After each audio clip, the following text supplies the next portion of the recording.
Is Pokemon in a bubble? I just wanted to make a little video today, um, diving into this question. Ever since I've started sharing with people that I'm investing in sealed Pokemon and Magic cards, I've had a lot of people try and tell me that Pokemon is in a bubble, um, often with a lot of conviction, and also often without much thought behind why Pokemon is or isn't in a bubble, and also with very little consideration for the wider economic situation or markets as a whole. Um, Despite all that, it's a serious question. Well, the question of whether we're in a bubble or not is a question that deserves a lot of consideration. Um, and today I also want to talk about sort of the idea of equilibrium in markets and why it's not really a thing and why you don't want to get caught on the sidelines waiting for this state of equilibrium or waiting on the sidelines for a bubble to burst. Um, so starting off with, is Pokemon and sort of the card market as a whole in a bubble? Um, you know there's certainly the possibility, but I think when we put things into context of some more recent, what I would classify as bubble markets, you'll start to see that potentially, even if we are in a bubble, it's probably only early days, and I really don't think we are in a bubble. So, for starters, let's have a look. Oh, let's have a chat about the crypto market. Just before I hit record on this episode, had a chat to my good mate Fable5 over at Claude, and obviously Claude is not perfect, so take these numbers with a grain of salt. But at the very least, this is going to give us a good idea, something that we can use as a tool just to compare uh, cards to a real bubble. So anyway, I was just trying to get a grasp of roughly of the size of specifically the Pokemon card market as it sort of relates to other markets. And the most recent bubble that I can think of that's still not completely popped but is largely died is the crypto bubble. So if we were to compare just Pokemon cards, not Magic, One Piece, or anything else, literally just Pokemon cards, to the market cap of the whole crypto market. Mind you, crypto is down. The shit coins are as good as dead, and Bitcoin's down about 50% from the highs. Haven't checked in a while, but I think it's about 60,000 US dollars. So even at these lower valuations, um, the size of the Pokemon card market, again, according to Claude, so these numbers probably aren't exact, but I think we can all agree they give us a good idea. According to that, those numbers that Claude has given me, Pokemon is only 2 to 4% the size of the entire crypto market.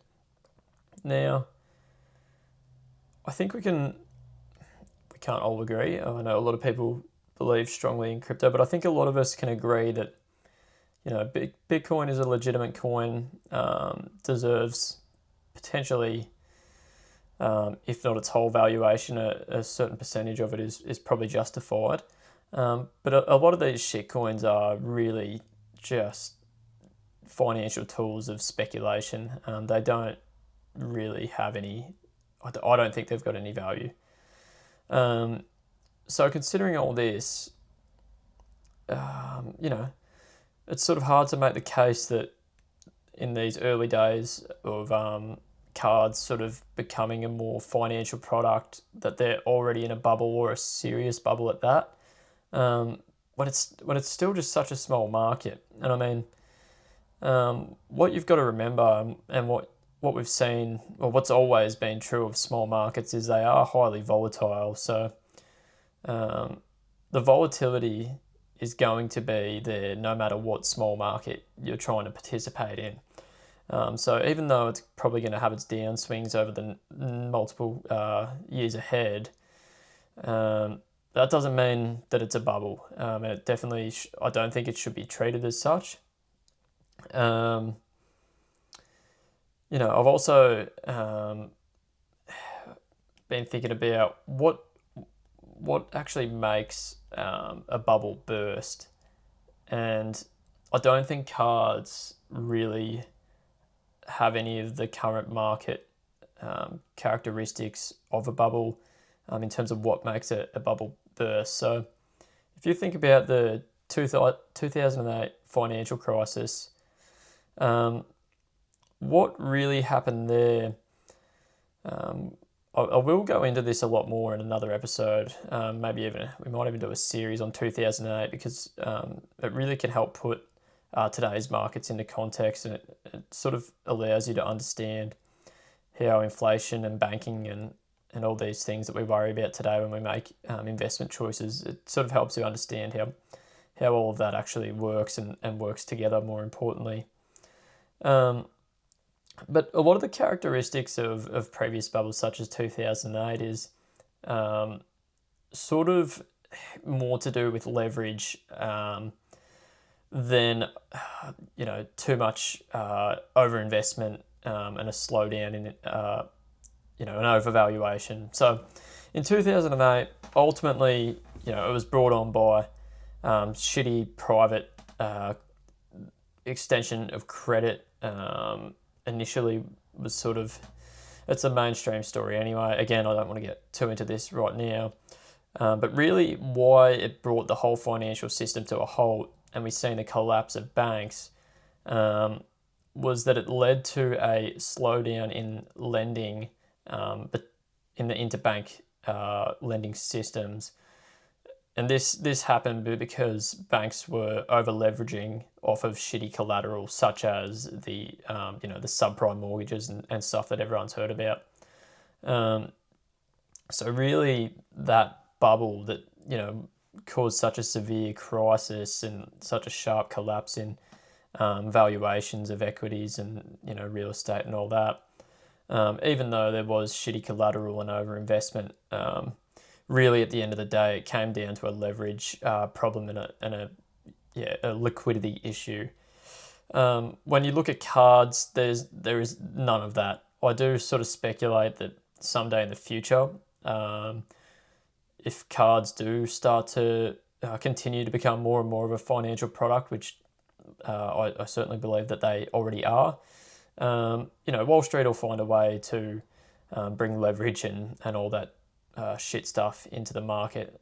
Don't worry about that. But I think until that day comes, it's sort of hard to call cards a bubble, even if it is a hot market. Like if it's too hot, then we can get a downturn. And the other thing is, we've got all these geniuses that'll tell you that it's in a bubble, who are also wanting to buy. They're there on the sidelines ready to go if the prices drop a bit.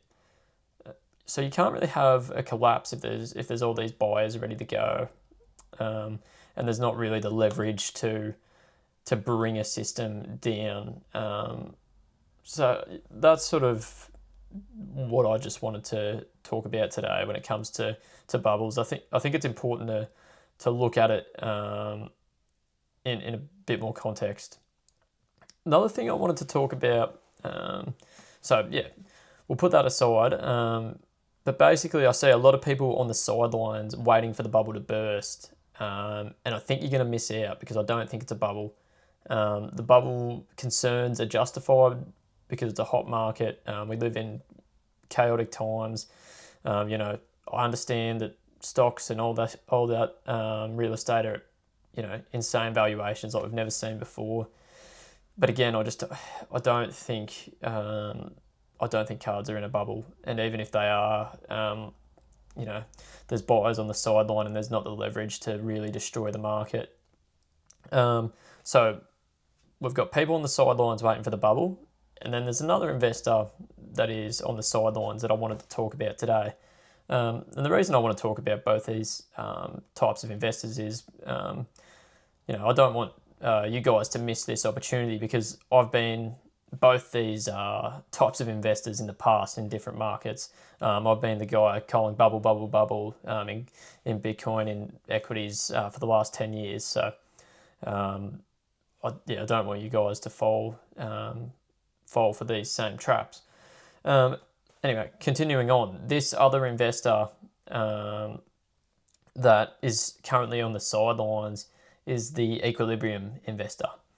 So people in this camp may not necessarily think that the market's in a bubble, but they sort of think that, for one reason or another, it's a little bit overpriced and markets will have a tendency to return to equilibrium. This is the idea anyway. Sort of a mainstream economic idea that markets do return to this state of equilibrium. No one can define what this state is, and I would argue it's because it's not a real state. So and I didn't come up with this myself, I got this idea when I was listening to Richard Werner, author of Princes of the Yen, and pretty famous economist. I was listening to him speak the other day, and he was sort of debunking this idea of equilibrium, and he put it in an interesting way, I thought. He said, if you have, and this is a pretty generous take, I think, on the idea of equilibrium. He said, if you have 8 different factors that need to be true for a market to be in equilibrium. So think of things like production to be uninterrupted, supply chains are all good, no crazy wars or anything like that. Just different factors. And let's be generous in Richard's example and just say you've got only 8 factors that need to be true, and each of these factors have a likelihood of being true of 55%. If you were to have all 8 of these factors be true at once, you have a state of equilibrium. Well, with each factor having a 55% chance of being true individually, what is the chance of all of them being true at once? Just all 8 of them. Well, it's 0.55 to the power of 8. So the chances end up being about 0.85%. And when you think about how complex the markets, any market, even an individual market, and the relation one market has to thousands of different markets and supply chains and everything down the line, these are incredibly complicated networks. The likelihood of ever reaching this state of equilibrium, which no one can define, is, I think, effectively zero. When you really think about all the factors that would need to be true for this state that we don't even really know what it is. But yeah, something to think about. I think that I'll leave it there for today, but I see a lot of investors that are going to get stuck waiting on the sidelines forever, and I've been there in other markets, waiting for a smart time to invest, and I can appreciate that, and it's not a bad approach, because you don't want to be buying tops of trends and that sort of thing, but we're really early days here in this car market, and I don't think waiting around is necessarily as smart of a move as you might think, because I really don't think that the chances that we're in this massive bubble are that high, and I also don't think that we're going to reach this perfect state of equilibrium to give you a buying opportunity that you're comfortable with. So what am I doing? Just quickly, I'm buying $400 to $500 worth of cards every single week. I work full-time hours plus weekends to be able to make this happen. I just work a normal job. Normal expenses just like everyone else, and I just have a modest collection growing. And I think with discipline, this approach will prove to be quite good in the long run. Anyway, gonna leave it there. Thanks, guys.